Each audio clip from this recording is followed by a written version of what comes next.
देखते हैं writ. High court और सुप्रीम कोर्ट 5 प्रकार की रिटें जारी करते हैं। कितने प्रकार की? 5 प्रकार की रिटें जारी करते हैं। 5 रिटें टोटल हैं जिनको हाई कोर्ट या सुप्रीम कोर्ट जारी करता है, और सुप्रीम कोर्ट जारी करेगा आपके मौलिक अधिकार के हनन होने पर। ठीक है, 5 रिटों में सबसे पहले आती है बंदी प्रत्यक्षीकरण। ठीक है, बंदी प्रत्यक्षीकरण, इसका मतलब क्या है? बंदी प्रत्यक्षीकरण, इसको देखते हैं। सबसे पहले तो एक शब्द है लैटिन भाषा का हैबियस कॉर्पस। क्या? हैबियस कॉर्पस, उससे निकल के ये शब्द आया है। और बंदी प्रत्यक्षीकरण का शाब्दिक अर्थ होता है शरीर को प्रस्तुत करो। शरीर को, समझ रहे? शरीर को, जिंदा या मुर्दा, शरीर को प्रस्तुत करो। किसको प्रस्तुत करो? शरीर को। किसके शरीर को? बंदी के। ठीक है, शरीर को प्रस्तुत करो, यहां बोल दिया। अब ये शरीर को प्रस्तुत किया, सुप्रीम कोर्ट देखेगा। अगर जिस व्यक्ति को हिरासत में लिया गया है, अगर उसकी हिरासत अवैध है, क्या है?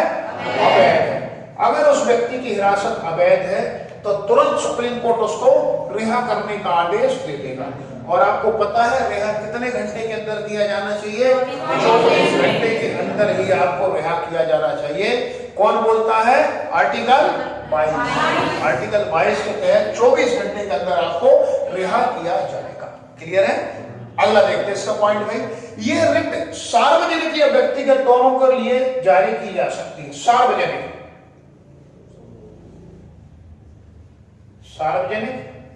या व्यक्तिगत।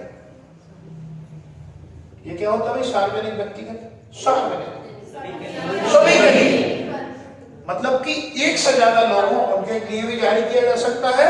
और व्यक्तिगत किसी व्यक्ति विशेष के लिए भी जारी किया जा सकता है। मतलब ये नहीं है कि 100 लोगों को गिरफ्तार किया, 100 लोगों को पेश कैसे करें? नहीं, पेश करना पड़ेगा। सार्वजनिक या व्यक्तिगत किसी एक व्यक्ति उसके लिए भी पेश किया जाए, इसको जारी किया जा सकता है। ठीक है, जमानत होती है नहीं, वो देखेगा ना कोर्ट। देखो, पुलिस ने पकड़ लिया, अब पुलिस पकड़ के ले आई, भैया ठीक है बैठाया, तो स्वयं वो व्यक्ति अपने वकील के माध्यम से या उसके रिश्तेदार सुप्रीम कोर्ट में कहीं अपील करेंगे, तो सुप्रीम कोर्ट में या हाई कोर्ट में। तो सबसे पहले कोर्ट बोलेगा भैया जिस व्यक्ति को आपने पकड़ा है उसको मुझे दिखाओ, उसको मैं मिलना चाहता हूं। क्यों? जब वो उसको मिलेगा तब तो उसकी छानबीन करेगा कि गिरफ्तारी वैध है कि अवैध है। इसीलिए, समझ रहे? इसलिए उसको पेश कराता है। बोलते हैं ना, गिरफ्तार, हमने पढ़ा नहीं है आर्टिकल 22, गिरफ्तार व्यक्ति को 24 घंटे के अंदर न्यायालय के समक्ष प्रस्तुत किया जाएगा। वो देखेगा, फिर वहां से न्यायालय को लगता है इसको रिहा करना है तो रिहा, उसको रिमांड पर देना तो रिमांड, जेल वारंट काटना तो जेल। 3 टाइप की कंडीशन बनती। तो ये रिट पहली क्या है? बंदी प्रत्यक्षीकरण, सार्वजनिक या व्यक्तिगत व्यक्ति दोनों के लिए जारी कर सकते हैं। ठीक है, अच्छा। अब जारी कर सकते तो हमने देख लिया, जारी कब नहीं कर सकते? क्या जारी नहीं कर सकते? किन परिस्थितियों में supreme court, high court writ जारी नहीं कर सकते? ये भी आपको पता होना चाहिए। तो पहली परिस्थिति है हिरासत कानूनी सम्मत है। अगर कोर्ट को लगता है कि जो हिरासत है वो कानूनी सम्मत है, मतलब कि कानून के आधार पर हिरासत हुई है, तब कोर्ट जारी नहीं कर सकता। दूसरा है कार्रवाई किसी विधानमंडल, कार्रवाई यानी व्यक्ति की गिरफ्तारी किसी विधानमंडल या किसी न्यायपालिका की अवमानना के कारण हुई है। समझ रहे? क्योंकि कोर्ट की अवमानना होगा तो गिरफ्तारी ऑर्डर कौन देता है? कोर्ट ही देता है। अभी चेन्नई हाई कोर्ट के जज को गिरफ्तार करवा दिया था, सुना नहीं केस? तो कोर्ट देता है गिरफ्तारी का आदेश। तो अगर किसी जो कार्रवाई हुई है, जो गिरफ्तारी हुई है, अगर अवमानना का मुद्दा है, अवमानना का केस है, अवमानना, गुड, अवमानना का मतलब होता है कि सुप्रीम कोर्ट के पास एक विशेषाधिकार होता है कि उसने जो आदेश दे दिया उसका पालन करना पड़ेगा। अगर किसी व्यक्ति ने उसका पालन नहीं किया तो उसको कोर्ट की अवमानना माना जाता है, और अवमानना के बाद क्या होता है? उसको तुरंत जेल में डाल दिया जाता है। जैसे कि आपको पता है भाई शांति भूषण का केस हुआ था, प्रशांत भूषण, सुना है नहीं राहुल? नहीं सुना? प्रशांत भूषण जी ने क्या कर दिया, जस्टिस अरविंद शरद बोबड़े जो थे, उन्होंने बगैर हेलमेट के, वो स्पोर्ट्स बाइक आती ना 15-20 लाख वाली, उनको चलाते हुए फोटो डाल दी सोशल मीडिया पर। तो प्रशांत भूषण ने कमेंट कर दिया कि भाई जज साहब को हेलमेट लागू नहीं है क्या? तो उसने केस बना दिया, चीफ जस्टिस ऑफ इंडिया है, सीजीआई है, उसने केस बना दिया कि आपने जज की अवमानना कर दी, कोर्ट की अवमानना कर दी। तो प्रशांत भूषण ही माना हुआ वकील, उसने बोला कोर्ट तो कोर्ट होता है, व्यक्ति विशेष कोर्ट कब से होने लगा? तो काफी मुद्दा हो गया। आखिर सुप्रीम कोर्ट को भी एक प्रकार से झुकना बोलूंगा मैं उसको, गलती के एहसास हुआ, बोला ठीक है आप माफी मांग लो, बोला नहीं मांगू। पहले बोला 1 रुपए जमानत भर दो, बोला नहीं भरूंगा, जेल में डालो।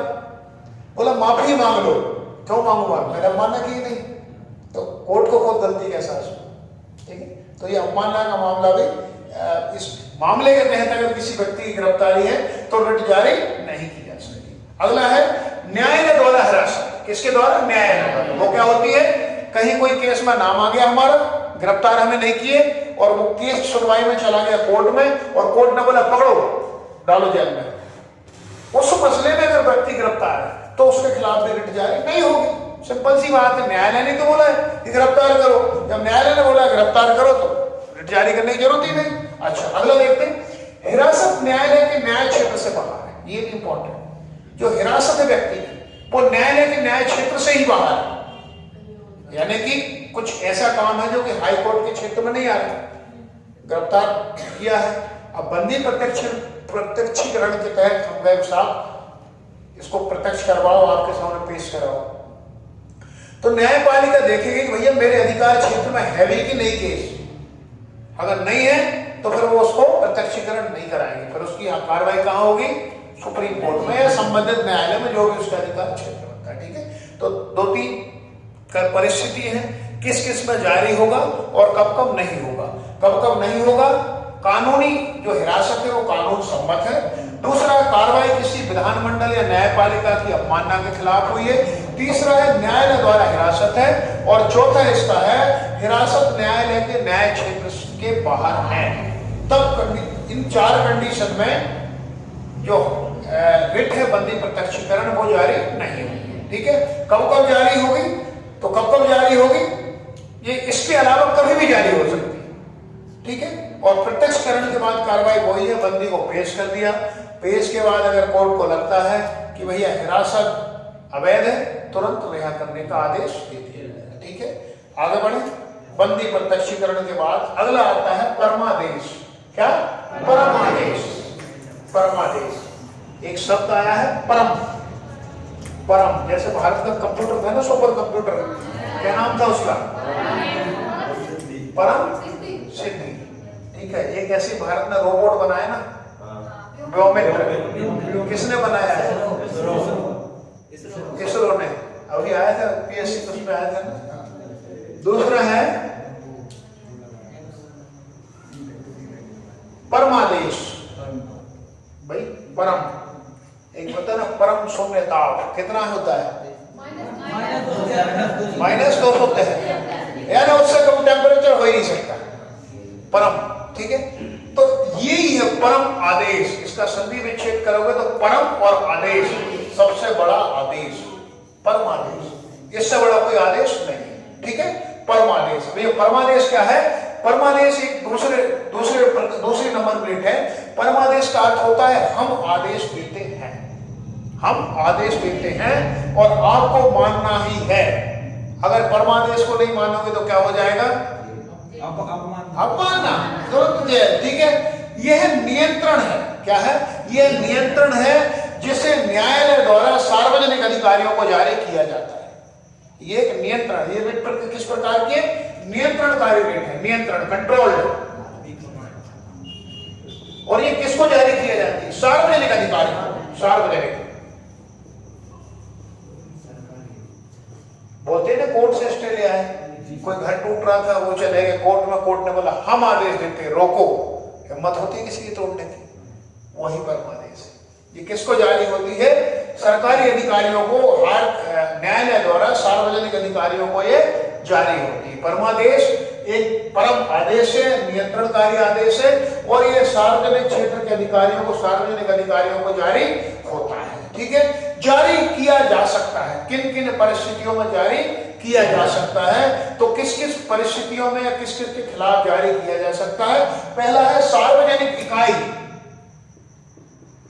अधिकारी तो है ही है, इसके अलावा सार्वजनिक इकाई, ये क्या होता है भाई? हाँ, सार्वजनिक इकाई, हाँ ठीक है, सार्वजनिक इकाई। उसके बाद निगम, निगम, हाँ ठीक है, निगम, तो निगम के खिलाफ भी जारी किया जा सकता है। उसके बाद अधीनस्थ न्यायालय, क्या होता है?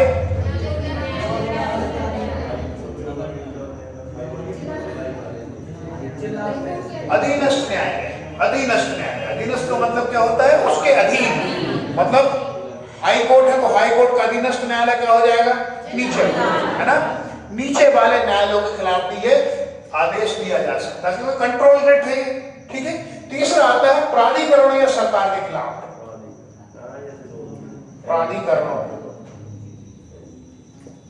या सरकार के खिलाफ, किसके खिलाफ?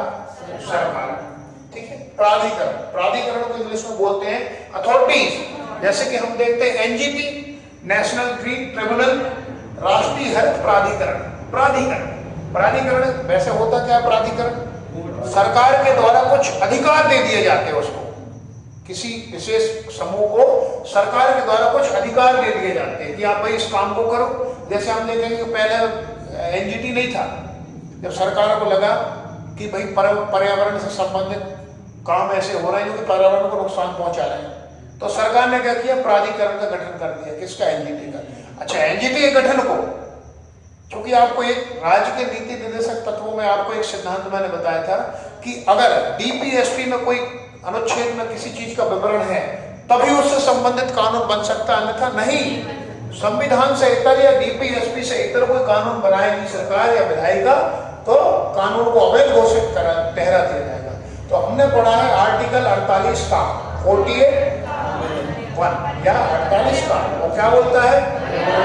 पर्यावरण, सरकार की जिम्मेदारी होगी कि पर्यावरण का संरक्षण किया जाए।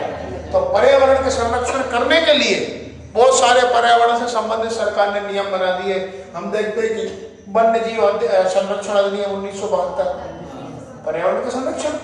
इसी प्रकार राष्ट्रीय हरित प्राधिकरण की भी गठन किया था। तो जब जितने भी प्राधिकरण है उनके खिलाफ ये रिट जारी की जा सकती, क्योंकि ये क्या? कंट्रोल, नियंत्रण का। दूसरा, सरकार के खिलाफ भी जारी की जा सकती, सरकार को भी आदेश दिया चुप रहो, शांत बैठो, सरकार की हिम्मत नहीं। क्यों? क्योंकि ये नियंत्रण कर रहा है कोर्ट। ठीक है, क्लियर है? तो परमादेश किसके खिलाफ जारी की जा सकती है? सार्वजनिक इकाई, सार्वजनिक क्षेत्र के अधिकारी, निगम, अधीनस्थ न्यायालय और प्राधिकरण। ठीक है, अच्छा, अब किस किस के खिलाफ जारी नहीं किया जा सकता ये भी देख सकते हैं, किस किस के खिलाफ जारी नहीं किया जा सकता। तो दिमाग में आंख बंद करो और एक बार सोच लो, प्राइवेट अथॉरिटीज में जितनी भी चीजें आती हैं, प्राइवेट अथॉरिटी, उन पर सब कोर्ट की नहीं चलेगी। क्या? कोर्ट की नहीं चलेगी। जैसे कि निजी व्यक्तियों या इकाई, प्राइवेट, निजी व्यक्ति मतलब सरकारी अधिकारी नहीं, प्राइवेट अधिकारी, और प्राइवेट इकाई जो प्राइवेट फैक्ट्री है, नहीं। विभाग जो गैर संवैधानिक हो, गैर संवैधानिक मतलब इसका कोई अलग से ही डिपार्टमेंट इंडिपेंडेंट बना दिया सरकार ने, उस पर भी नहीं जारी कर सकता। ठीक है, तीसरा है जब कर्तव्य विवेकानुसार होगा, जब कर्तव्य विवेकानुसार हो, मतलब ऐसा काम हो रहा है जो कि किया भी जा सकता है और नहीं भी किया जा सकता, विवेकानुसार, तो उसके खिलाफ भी यह रिट जारी नहीं की जा सकती। क्लियर है? तीसरा है संविदात्मक दायित्व को लागू करने के विरुद्ध। संविदात्मक, संविदात्मक मतलब क्या होता है? कॉन्ट्रैक्ट बेस्ड, कॉन्ट्रैक्ट बेस्ड काम को लागू कराने के विरुद्ध भी इसको जारी नहीं किया जा सकता। और भारत के राष्ट्रपति या राज्यपालों के विरुद्ध, किसके? राष्ट्रपति, भारत के राष्ट्रपति और राज्यपालों के विरुद्ध भी जारी नहीं किया जा सकता, क्योंकि यहां पर क्या हो जाता है, एक सर्वोच्चता का मसला आ जाता है, या हम बोले कि कुछ संवैधानिक पद है। राष्ट्रपति क्या है? संवैधानिक पद है। राज्यपाल क्या है? संवैधानिक पद है। तो राष्ट्रपति और राज्यपाल के खिलाफ जारी नहीं किया जा सकता। और उच्च न्यायालय के मुख्य न्यायाधीश जो न्यायिक क्षमता के में कार्यरत हो, उच्च न्यायालय के न्यायाधीश जो न्यायिक क्षमता में कार्यरत हो, उनके खिलाफ भी जारी नहीं किया जा सकता। ठीक है, तो किस किस के खिलाफ जारी नहीं किया जा सकता? सबसे पहले प्राइवेट इकाई, प्राइवेट व्यक्ति, उसके बाद में राष्ट्रपति, राज्यपाल, कुछ सब कॉन्ट्रैक्ट बेस्ड अधिकारी कर्मचारी है वो, या कुछ ऐसा काम है जो विवेकानुसार है, यानी कि जरूरी नहीं है कंपलसरी, कर भी सकते नहीं भी कर सकते, तो उसने बोला भाई मैं नहीं कर रहा, विवेकानुसार काम, समझ रहे ना? जैसे ऑफिस टाइम मेरा है सुबह 8 से शाम को 5, अब बज रहे हैं 5:30, तो वो मेरे विवेक के ऊपर है, मैं काम करूं अथवा ना करूं, समझ रहे? तो कुछ ऐसे कर्तव्य जो विवेकानुसार हो, उनके खिलाफ जारी नहीं किए। क्लियर है? 2 रिटें समझ में आई? चलो ठीक है, कमेंट करो उसको।